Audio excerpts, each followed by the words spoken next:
Hello everyone, welcome to another video. Today we will be going over several H&K or Heckler and Koch weapon systems. These weapon systems are implemented to Fallout 4 via mods, not base game.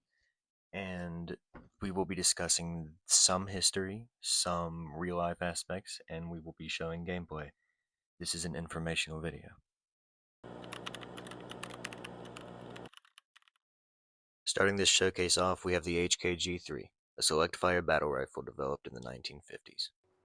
The G3 was the service rifle of the West German Bundeswehr, the armed forces of the Federal Republic of Germany.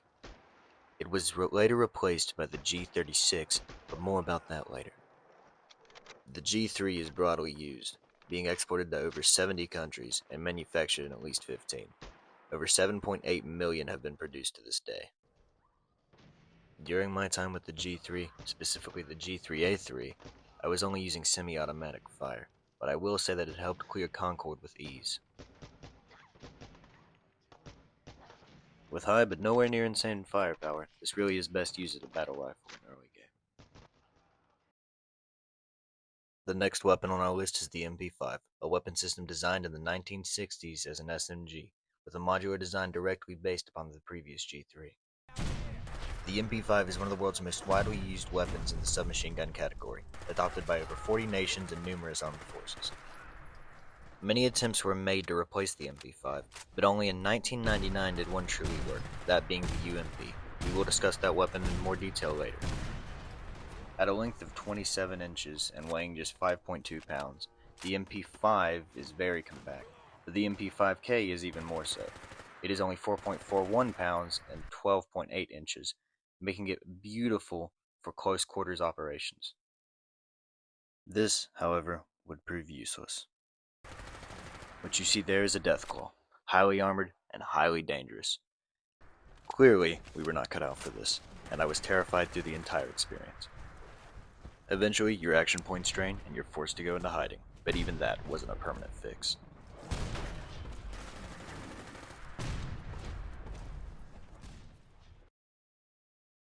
Next up, we have the handgun known as the USP. Who's there? A semi-automatic pistol, the USP was designed as a replacement for the P7 series of handguns.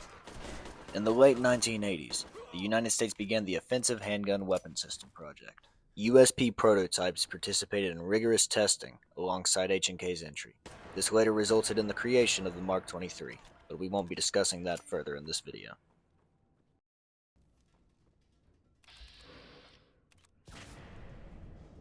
Now I'm sure you're wondering what that was. Ain't personal, just you or me. All I know is that it sure felt personal. Maybe we should keep the USP as a sidearm more than a main gun from now on. Next up is the previously mentioned UMP. The UMP is an SMG developed as a lighter and cheaper successor to the MP5, though both remain in production to this day. When implemented in gameplay, the UMP does decent damage for its level, putting down a softshell firework in just 2 magazines.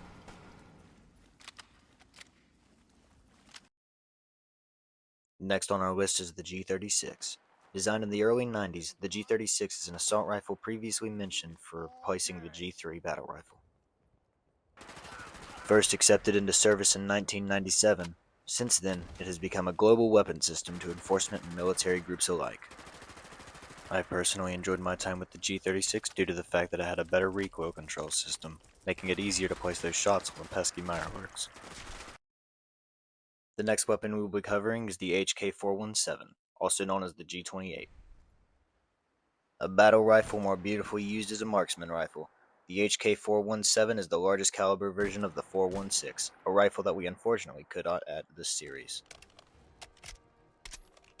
Intended in use where higher penetration, stopping power, and range are required, the 417 is best used against heavy armored infantry and light armored vehicles. Due to my immense love for this weapon, I had to try it out as a sniper as well. This led me to converge an assembly plant to complete a Minutemen faction quest.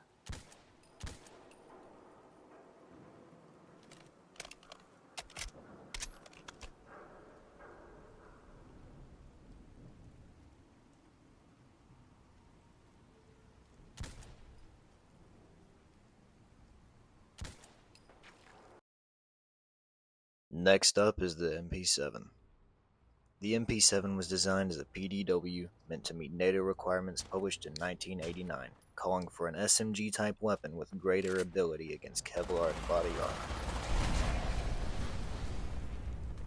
Weighing just 4.63 pounds and at a length of only 25.1 inches, the MP7 is compact, light, and powerful. Firing at 950 RPM at a velocity of 2,411 feet per second. This powerhouse is lethal, and quick about it too. One may be curious as to what lies in Lexington, 200 years after the bombs fell.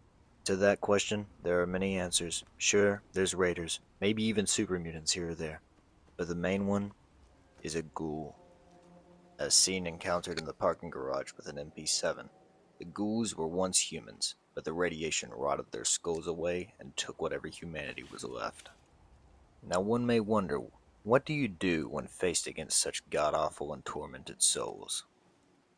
I say, you free 'em, and what better tool to do it with than the H&K CAWS. The HK-CAWS is a prototype automatic shotgun, developed as an entry into the U.S.'s Close Assault Weapons System program in the 1980s. Now, ghouls may be more resistant due to immense amounts of radiation coursing through their veins, but they're still human bodies in the end, and just like human bodies, they have zero resistance to a shot shell to this chest. While they may not know it, Heckler and Koch has inadvertently designed one of the best ghoul-slaying shotguns to ever be introduced to the Commonwealth wasteland.